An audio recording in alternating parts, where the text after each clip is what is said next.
kasih kepada Mas Wito yang telah menyampaikan presentasi dengan tulisan background aksara Jawa, Arab Jawa di tanah air Indonesia. Oke, kita telah sampai pada presentator sudah selesai menyampaikan hasil dari riset mereka semuanya. Ini nanti lanjut pada sesi diskusi. Barangkali mungkin dari hadirin semuanya ada yang ingin ditanyakan ataupun memberikan tanggapan dan lain-lain. Monggo dipersilahkan untuk menyampaikan pertanyaan, begitu ya. Nggih, monggo Bapak. Assalamualaikum warahmatullahi wabarakatuh. Terima kasih atas waktu yang diberikan kepada saya. Nama dari Aprianto Tommy dari Madrasah Aliyah Sunan Prawoto. Dari pemateri yang sudah disampaikan, saya setuju dengan sejarah Arab Pegon itu ketika disangkut pautkan atau berawal atau berasal dari pesantren. Mungkin saya setuju. Tetapi dari awal pemateri dari Mas Ali Burhan dan selanjutnya tidak ada yang spesifikasi menjelaskan tentang bila Arab Pegon itu sebagai alat, sebagai perjuangan melawan penjajah tadi yang diserangkan, tapi tidak spesifikasi menjelaskan pesantrennya. Tadi sempat disebut pesantren Mambaul Ulum itu dari Surakarta gitu ya. Padahal kita tahu di Indonesia ini awal mulanya perlawanan terhadap penjajah itu dimulai di Jombang, di Pondok Pesantren Mbah Hasyim Asy'ari, dan itu tahun 1926. Tadi yang saya dari Mas siapa tadi ya, yang Prawoto Sentana tadi itu 1933 kan itu ya. Padahal di situ ada 1926. Berarti seharusnya kiblatnya ke sana. Kalau pendidikannya ke sana. Tapi kalau misalnya sejarahnya dari kerajaan mungkin bisa diterima, karena kita tahu sendiri bahwa Islam masuk ke Indonesia itu kan dari Gujarat itu ya, ada yang dari India, yang juga dari Pakistan. Nah, ketika masuk ke Indonesia sendiri, kalau kita bisa sejarah bahwa di Indonesia itu kan belum ada Indonesia pada saat itu kan, baru Nusantara. Artinya disesuaikan dengan kondisi daerah pada saat penyebaran Islam itu ada. Misalnya kalau di Sumatera ya tentu menyesuaikan dengan bahasa Sumatera. Di Jawa menyesuaikan dengan Jawa. Di Sunda ya disesuaikan dengan Sunda. Jadi tidak ada pemaksaan harus Arab Pegon, karena kita tahu menyesuaikan dengan kondisi pada saat itu. Makanya kan kita sering menemukan ada Arab Pegon, tetapi Arab Pegon yang bahasa Sunda. Nah, saya tidak tahu apakah ini harapan saya atau kritikan atau masukan, saya juga tidak tahu, karena memang tadi sekilas saja. Tapi kenapa dari penelitian itu tidak ada spesifikasi kalau Arab Pegon itu adalah sebagai salah satu alat untuk tadi melawan penjajahan itu. Karena memang saat itu Mbah Hasyim Asy'ari pun agar tidak begitu mencolok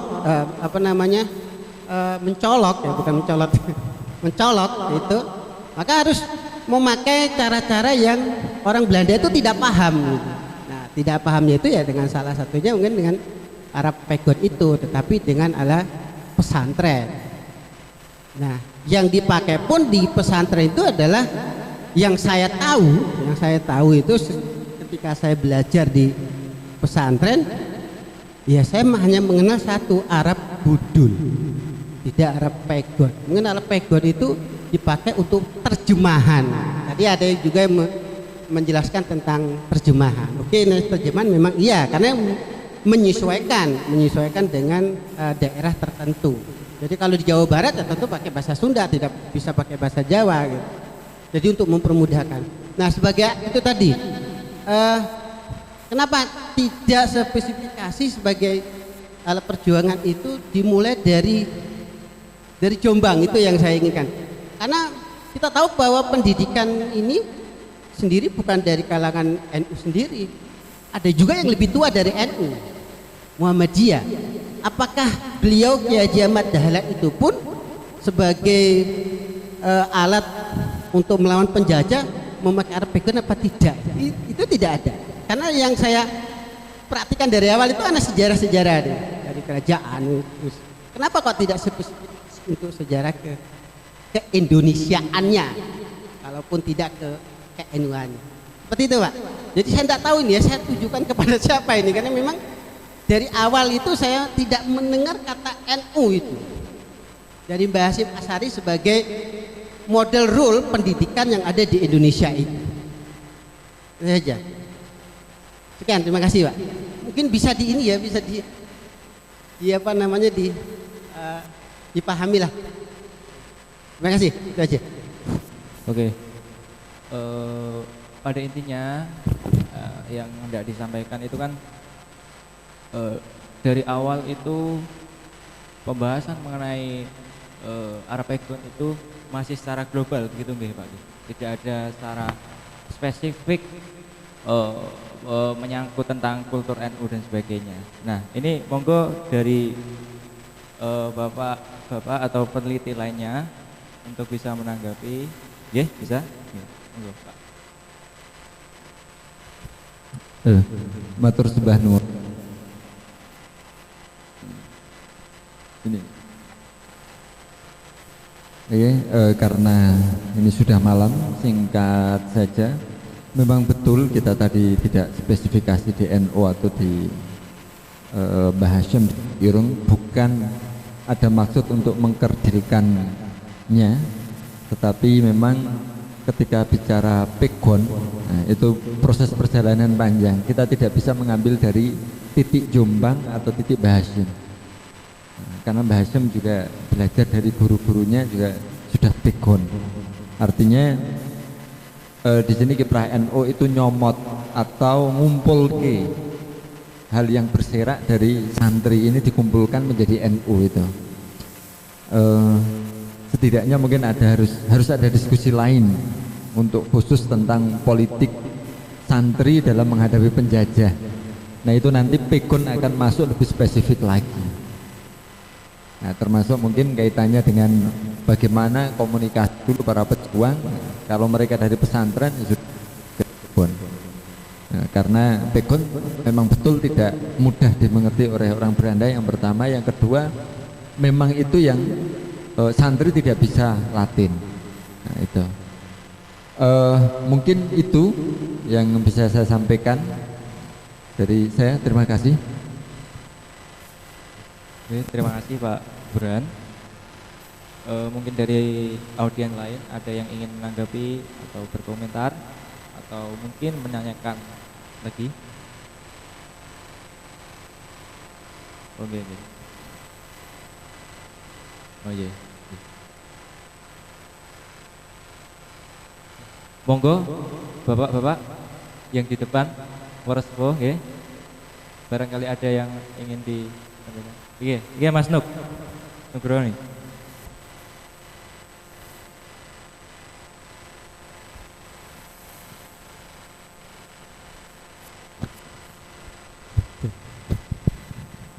Sugeng dalu. Assalamualaikum warahmatullahi wabarakatuh. Ya, terima kasih atas kesempatannya. Pertama-tama saya ingin menghormati mengucapkan penghormatan kepada para pensepuh, para guru dan semua teman-teman yang telah hadir di gedung ini. Semoga selalu dalam keadaan sehat walafiat.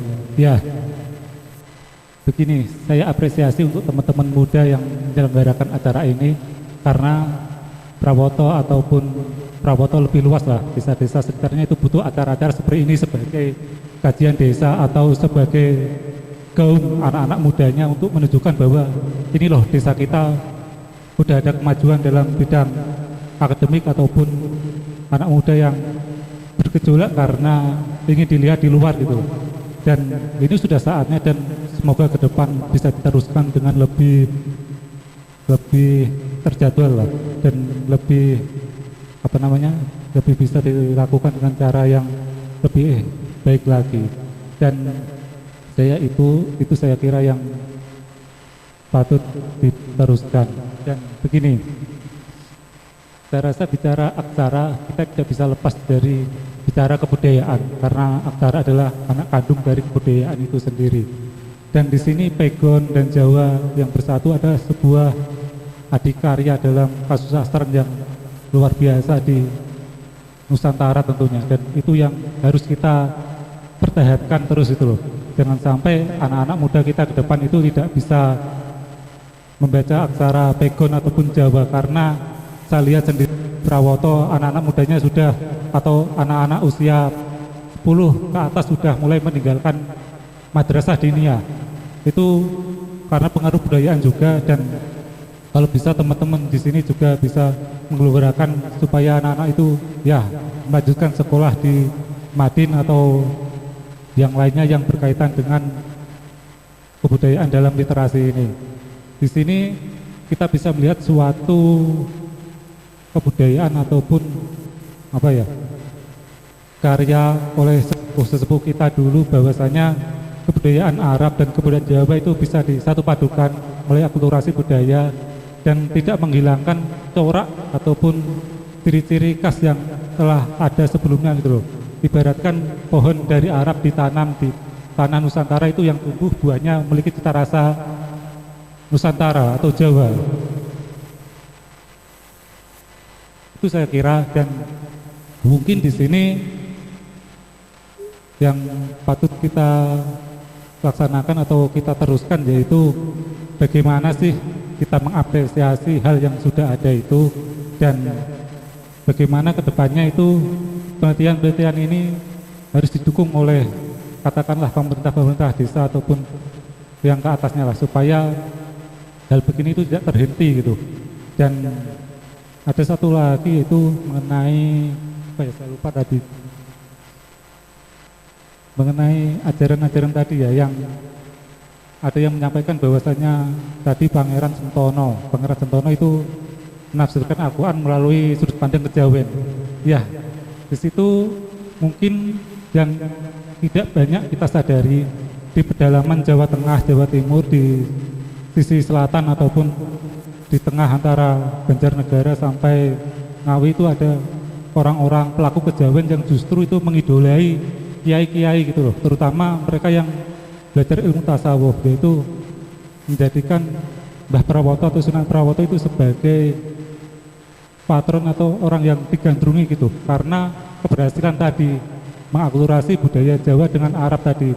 Ya mungkin karena Pangeran Sentono tadi atau Sentano Prawoto tadi adalah anak turunnya melanjutkan budayaan itu, yang itu yang bisa kita teruskan gitu loh sebagai anak-anak muda Prawoto. Dan itulah ajaran Islam yang telah mendarah daging di Pulau Jawa ini atau di Nusantara ini. Dan itu yang sebuah karya besar, dan kita tak perlu lagi ataupun belajar dari orang-orang yang datang belakangan dengan atau menyalahkan budaya-budaya terdahulu yang sudah ada gitu. Itu sih. Dan waktu disayangkan juga jika ada anak-anak muda Prawoto ataupun yang ada di sini malah di media sosial suka memfollow akun-akun hijrah. Itu salah. Seharusnya mereka yang memfollow kita, karena kita udah ada sejak kapan ya? Intinya sejak dalam tanah ataupun dalam diri kita yang terdalam itu udah memiliki cita rasa itu sendiri. Kita nggak perlu belajar sesuatu yang menjelekkan apa yang ada di diri kita, tapi sebisa mungkin kita mempertahankan dan kita mengamalkan gitu loh. Itu yang patut kita lakukan hari ini dan kedepannya sebagai anak muda lah. Karena kebudayaan itu yang mengeratkan atau yang meneguhkan kebangsaan kita di Indonesia ini, yang mungkin dari hari terakhir ini sedang terkoyak oleh isu diskriminasi, sentimen keabangan dan lain-lain. Dan itu yang patut kita jaga dan kita rawat saat ini. Terima kasih. Bila ada salah kata, semoga dimaafkan. Wassalamualaikum warahmatullahi wabarakatuh. Oke, terima kasih Mas Tuk atas tanggapan dan saran-sarannya, begitu ya. Ini karena memang waktu sudah semakin larut dan memang harus disudahi ya. Dari awal pengantar kemudian presentasi, ini memang menjadi sesuatu yang sangat luar biasa. Presentasi juga disampaikan dengan sangat baik, dengan berbagai macam perspektif, kemudian berbagai macam disiplin ilmu. Tadi ada yang menyampaikan dengan perspektif Clifford Geertz dan sebagainya, ada yang menyampaikan pandangan tentang kesejarahan, begitu ya. Nah, untuk interpretasi saya tidak punya kapasitas untuk mengambil interpretasi atau kesimpulan, karena memang dari awal apa yang disampaikan ini sangat luar biasa dan saya nggak bisa mengambil kesimpulan, begitu ya. Untuk kesimpulannya nanti saya serahkan kepada Pak Ali Ramdhani untuk bisa disampaikan kepada hadirin semuanya. Monggo Pak Ali Ramdhani. Terima kasih.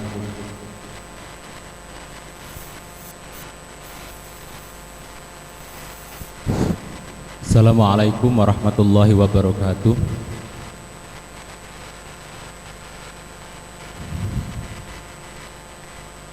Saya mulai dari menyampaikan apresiasi kepada para pemakalah, Mas Suwito, Mas Khairuddin, Mbak Naila, Mbak Devi, Mas Bukhari dan Mas Burhan. Saya tegaskan di sini, isai-isai Anda sangat penting dan teman-teman panitia penyelenggara merasa berbangga karena para pemateri ini berkenan menyampaikan, menyiarkan hasil risetnya di Prawoto. Hari ini Prawoto sudah selangkah atau mencapai tahapan menyediakan panggung. Apakah itu isunya global atau yang secara spesifik berbicara tentang Prawoto, Kesultanan Prawoto, dan lebih luas lagi tentang Kesultanan Demak Bintoro. Ini sangat penting. Karena itu nanti akan dibicarakan oleh penyelenggara. Kalau tidak keliru sejak awal diberitahukan bahwa isai-isai ini nanti akan menjadi haknya, hak ciptanya atau apa ya, hak penerbitannya akan diurus oleh panitia menjadi kumpulan makalah, gitu ya. Nah, dari situ nanti pertanyaan, masukan bisa di-cover melalui penjelasan di bawahnya. Jadi ada tanggapan, ada yang menanggapi, kemudian ada tanggapan balik, gitu ya Mas. Tetapi saya akan mencoba mengurai atau menemukan dari materi yang tadi disampaikan dan juga saya sambungkan dengan yang menanggapi. Pertama mulai dari tanggapan Pak Apri ya. Begini.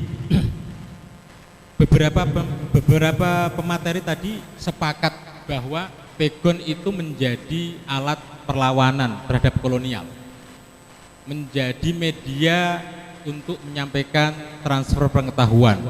Tetapi yang harus diingat, ini yang dilupakan menurut saya tadi, pegon itu tidak hanya eksis pada masa kolonialisme, tidak. Buktinya apa? Buktinya manuskrip pada zaman awal-awal Islam atau pada zaman Wali Songo sudah menggunakan Arab pegon, gitu ya. Jadi melihat Arab pegon Atau peneliti yang lain menyebut bukan Arab Pegon tapi Arab Jawi.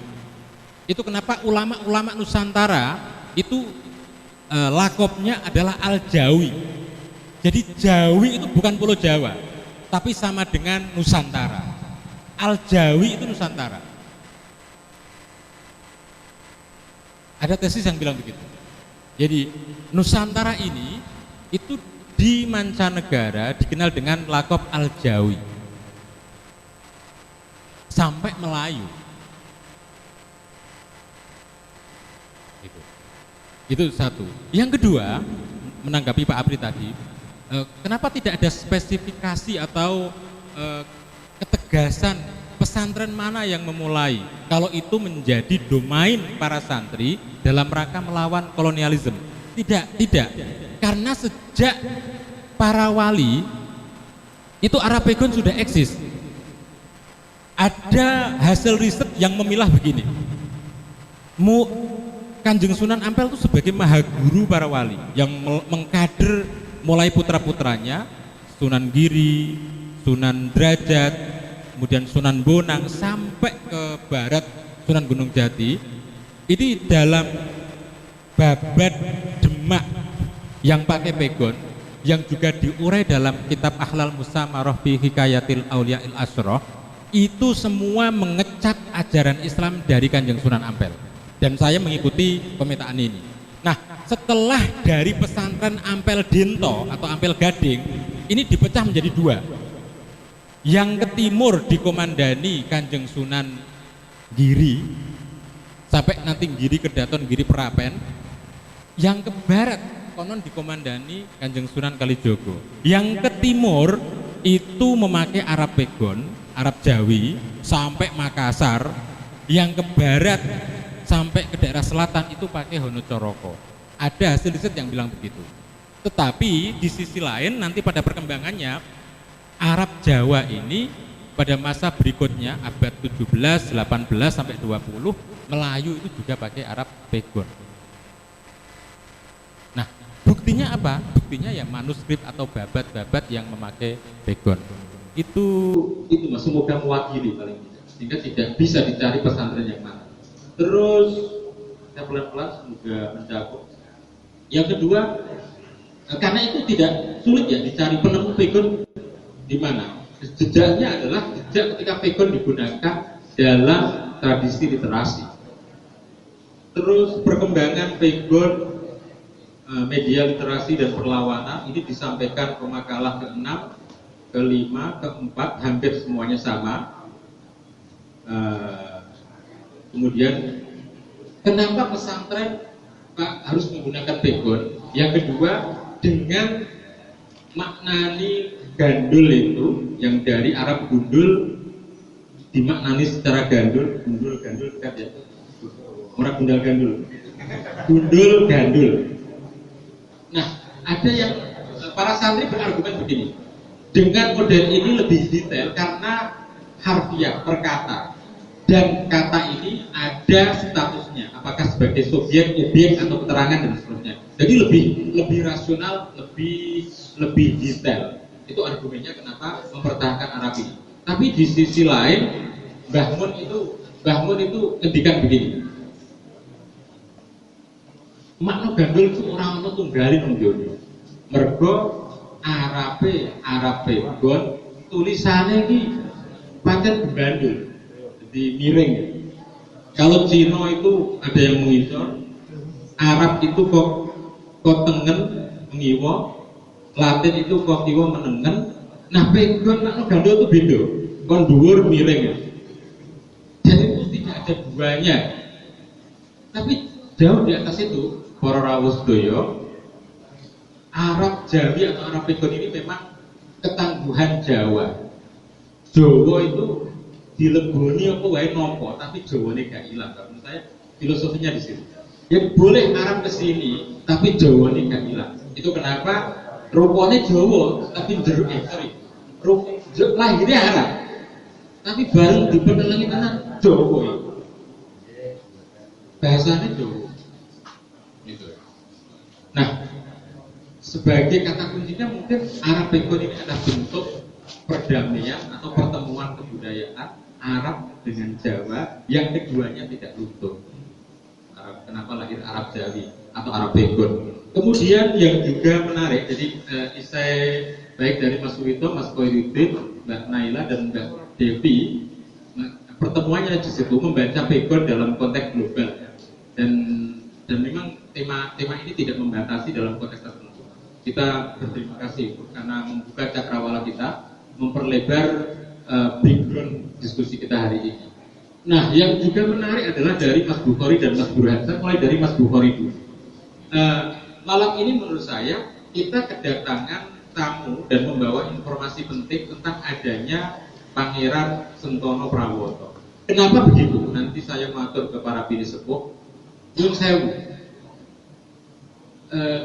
Saya ini karena penelitian Istana Prawoto, mau tidak mau sowan ke banyak bini sepuh, mendatangi pusat-pusat manuskrip, ketemu para bijak bestari, para guru besar. Itu saya pernah dibeginikan oleh ahli naskah dan masih terah daerah selatan ini, Prianto itu tunjukkan gini, Mas Prawoto kok diangkat, Prawoto itu wadi.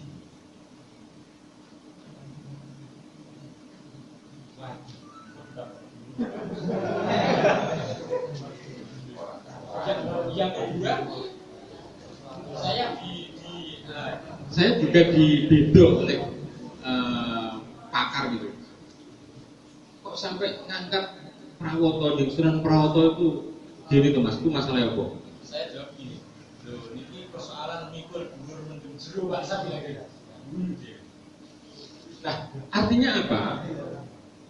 Dalam sejarah mainstream itu memang para raja masa lalu, sebagian para wali itu dikabarkan negatifnya. Nah, Pangeran Sentana tadi yang diceritakan pas dari itu sumbernya dari mana? Tapi kita ketemu bahwa ada penghulu keraton yang itu memang posisinya sebagai ulama atau mulomo, kodi. Itu nasabnya sampai di Sunan Prawoto dan itu tulisannya disematkan di bagian akhir. Ini menegaskan sebetulnya bahwa dzurriyyah para raja Jawa itu nyambung di atasnya para Beryaya. Ini akan melengkapi itu. Terima kasih. Nanti bisa berkolaborasi dengan riset-riset yang memiliki tema atau berhubungan dengan Prawoto dan kesultanan. Kemudian dari Mas Burhan tadi kita diingatkan bahwa Arab Begon mau tidak mau terkait dengan dua hal. Saat dalam konteks tadi, dalam konteks masa kolonial, pemerintahannya adalah pemerintah kolonial yang memiliki target politik, tetapi dia juga membaca secara politik. Dia harus kena targetnya, tetapi kalau tidak hati-hati justru akan menjadi bara api. Makanya mendak mentul, yo dileboni, tapi nak ora kena, sing penting orang nemen kalah. Jadi pengennya diatur, nak perlu dijajah, nak perlu dicaplok, tapi nak orang minimal orang lawan. Nah, jadi dituruti, tapi tetap ono hukumnya. Nah, ada undang-undang yang berlaku dan seterusnya. Ini semua akan menjadi catatan dan selanjutnya akan masuk meja redaksi panitia penyelenggara. Tetapi yang juga penting saya aturkan kepada para bini sepuh yang rawuh di sini. Kita semua berterima kasih sudah ngemong membersamai teman-teman muda. Semoga ini menjadi amal baik kita semua. Amin Allahumma amin. Ada beberapa masukan tadi. Ini ada Pak Saifud, Pak Duadi, Pak Dalang, Pak Jaruni, ada Pak Ali Makmur, dan ada para bini sepuh dari Wotak. Baik kiranya Begon ini dilestarikan dengan cara juga dipakai di tempat-tempat umum kayak tadi yang dicontohkan di Kudus. Kudus basis santri, Prawoto juga merasa basis santri, tapi simbol santrinya hampir mulai hilang. Mungkin akan lebih terkesan unik kalau di tempat-tempat publik selain ada huruf Latin, huruf Jawa, ada huruf Begonnya. Menurut saya unsur yang bagus. itu bagaimana nanti bisa masuk menjadi perhatian di level yang lebih tinggi lagi. Karena itu kita berharap dari para pensepuh gagasan ini akan muncul. Yang juga penting sesuai amanat dari teman-teman, kita perlu menyerahkan hasil pencarian data sanad atau nasab Kanjeng Sunan Prawoto ini. Bagaimana Pak Juwadi dan Pak Haji Sa'roni ini menjadi perhatian. Nasab ini bersumber dari literatur yang berbeda, yang kalau ini dikaji akan mempengaruhi alur sejarah tanah Jawa. Bisa ditampilkan Mas yang ini penting karena selama ini konfliknya yang dua halaman.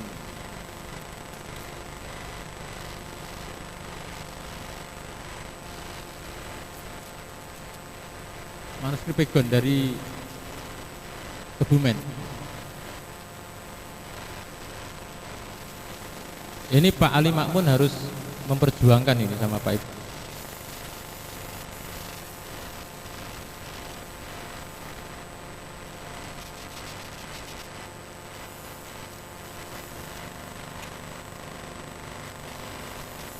Mas Bayu di mana? Bayu?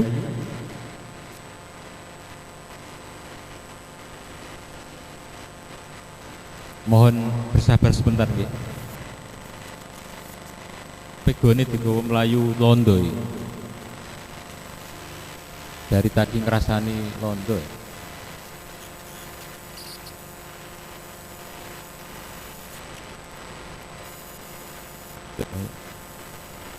Atas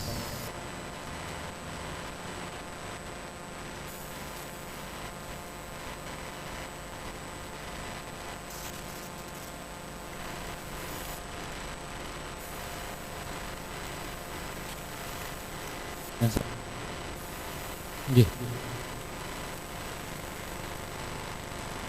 Betul niki sing tunggal halaman tunggal. Ah itu. Gedekno sithik Mas. Nyun sewu para rawuh. Niku kula matur. Urutane ngeten. Teng mriki Kanjeng Sunan Prawoto putra Sunan Demak. Sunan Demak niku berarti yang dimaksud Sultan Trenggono. Mriki disebut sebagai Sunan Demak. Mungkin jeung Sultan Fatah itu juga disebut Sunan Demak. Jadi raja-raja Demak itu juga dilakopi Sunan Demak. Sunan Demak atau Sultan Trenggono ini putra Lepen. Sedo Lepen itu berarti Pati Unus. Lepen yang dimaksud adalah Lepen Ageng Samudro, Sabrang Lor yang kemudian meninggal. Sedo Lepen sinten niku? Panembahan Palembang. Panembahan Palembang tidak lain adalah Raden Fatah karena diasuh Arya Damar tenggene Palembang. Nah, di sini jauh Kanjeng Sunan Prawoto nyun sewu wallahu alam mugi selamat sedaya. Dikabarke gegeran kalih Sedo Lepen. Kalau di versi ini enggak ada versi gegeran itu. Karena Sedo Lepen itu jalur lajer lanang mendhuwur. Ini kalau di versi ini ditulis dengan huruf Arab Pegon, ajaran saking Pangeran Anom Sidokerso. Sidokerso niku buyut nak boten canggah saking Kanjeng Sunan Prawoto. Tuh, putu saking Prawoto. Putu buyut saking Kanjeng Sunan Prawoto. Paling tidak ini bisa menjadi data bahwa tidak ada konflik itu. Selama ini putra wayah itu agak sungkan belajar tentang sejarah, mergo isine gelut Pak Jarod. Tapi di sini dikabarkan itu lajer lanang. Jadi Panembahan Palembang, Pangeran Sedo Lepen, Sunan Demak, lajeng Sunan Perwoto. Makin Sunan Perwoto nuli peputra Pangeran Kediri, Pangeran Kediri nuli peputra Pangeran Sudarmo. Niku ingkang dipun sarekake wonten ing Grogol Bening Sari. Saniki Kebumen. Nah, ini ada datanya, tertulis dan manuskripnya bertahan sampai sekarang. Ini pun kaku-kaku. Itu kenapa kemudian kita datang ke sana untuk melakukan pemotretan, tapi baru dapat separuh ya, separuh umit ya, baru datang separuh. Nah, mbok menawi niki manfaati dumateng kita sedaya khususipun masyarakat Prawoto. Ngoten nggih. Nah, itu summary dari saya Mas, ditawarke kepada para pinisepuh sebelum ditutup. Semoga bermanfaat. Wassalamualaikum warahmatullahi wabarakatuh. Waalaikumsalam warahmatullahi wabarakatuh. Terima kasih kepada Pak Ali Romdoni yang telah menyampaikan kesimpulan dan tambahan materi. Oke, tidak terasa ya sudah sampai pada penghujung diskusi. Oke, niki ada tambahan. Untuk khusus dari pinisepuh, mungkin ada yang ingin menanggapi. Oh, nggih, monggo Pak, nggih.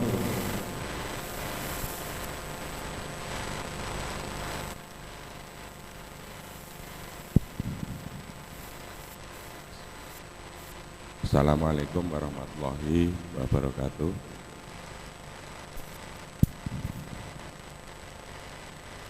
Nama saya Jarwi, asli dari Desa Bakaran, Kecamatan Juwana, Kabupaten Pati. Tentang Prawoto, dari yang buyut saya adalah saudara. Tidak perlu saya uraikan di sini.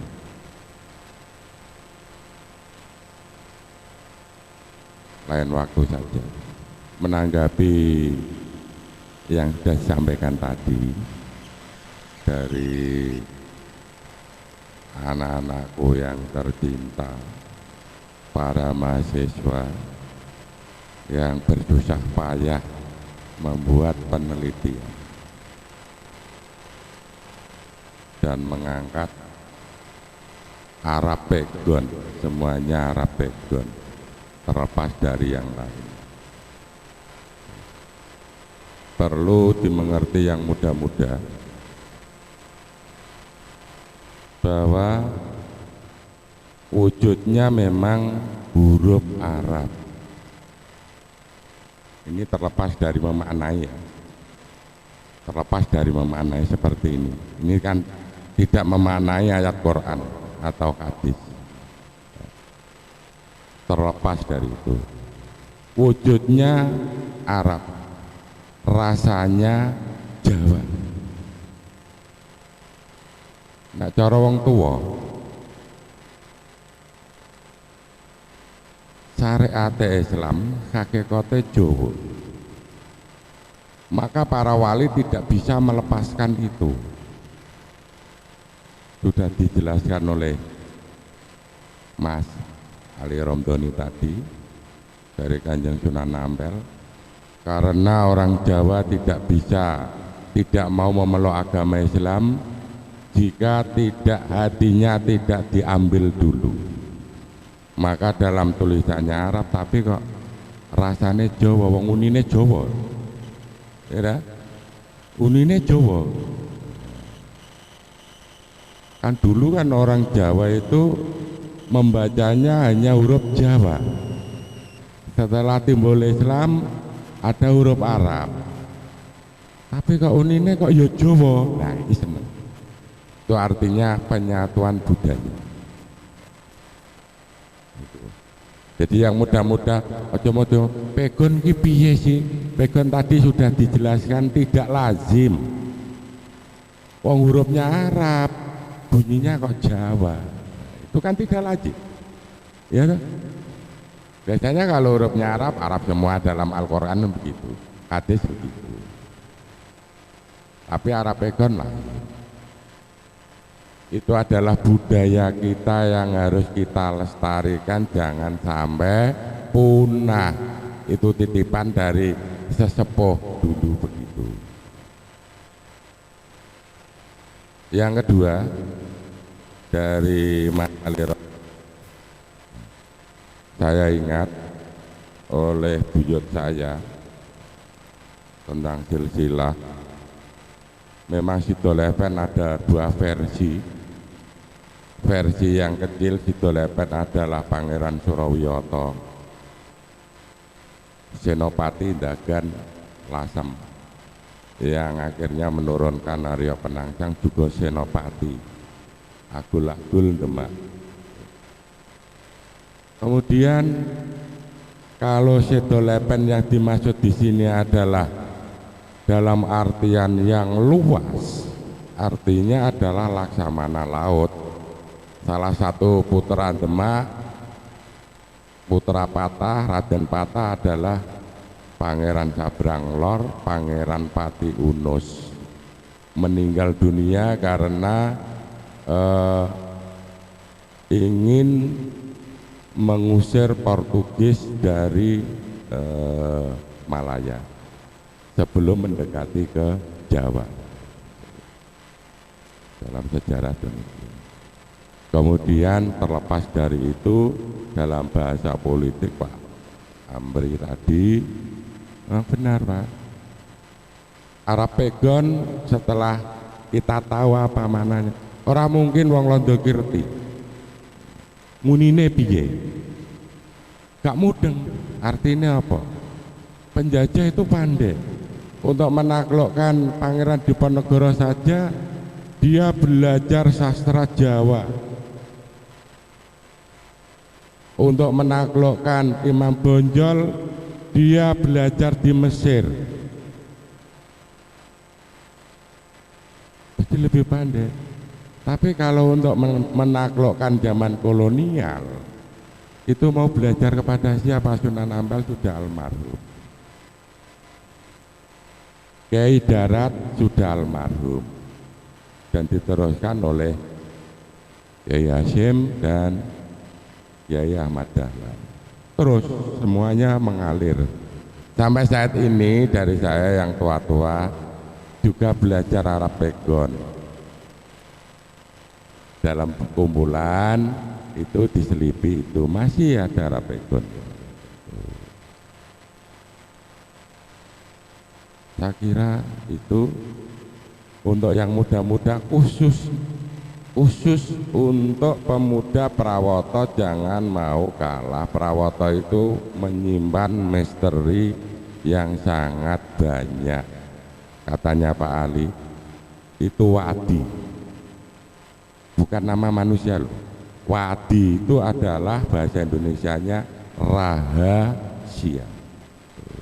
Rahasia ini yang perlu kedepannya kita ungkap dan kita timbulkan.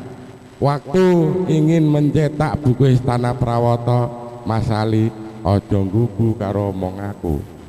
Golek literasi, buku kuwi nek ora ana literasine ora payu. Salah satunya adalah Serat Centini yang menerangkan itu. Dicari ketemu. Akhirnya bulan Muharram tahun kemarin dibedah di sini, dan para bini sepuh juga ikut hadir. Kan begitu, sebagai mahasiswa untuk membuat buku kan harus ada literasinya. Kalau tidak ada literasinya kan bohong, sumber dari mana, kan begitu. Orang tua hanya memberi pengantep-antepnya apa ya, supaya luwih mantep. Nah itu loh, bener kui, untuk memantapkan lagi. Cetok. Kalau saya itu tidak membaca literasi, tutur dari mulut ke mulut, jenane tutur tinular. Tuh. Kalau saya itu tutur tinular dari buyut, eyang dan seterusnya sampai ke cucu dan seterusnya. Itu kalau saya. Maka antara Mbak Karan dengan Dini itu saya anggap saudara. Wes kowe nak manggon ning Kendeng karepmu. Ini Kendeng. Kendeng itu ampuh. Besok saya jelaskan kalau ada kesempatan. Begitu sekelumit tentang Arab Pagion nggih. Yang muda-muda ini loh. Awake huruf Arab nek diunekno munine Jawa. Ngoten nggih. Nah, cukup sekian, terima kasih. Assalamualaikum warahmatullahi wabarakatuh.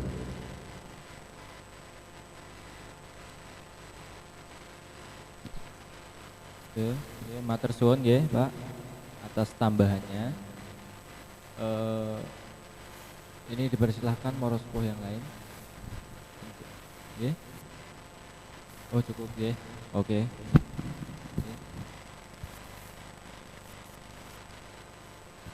Kalau memang sudah cukup, ini karena memang waktunya sudah malam. Saya akan kembalikan kepada MC. Saya sebagai moderator, apabila ada kesalahan maupun ya salah kata ataupun salah yang lain, saya mohon maaf sebesar-besarnya. Saya undur diri. Wabillahi taufiq wal hidayah. Wassalamualaikum warahmatullahi wabarakatuh.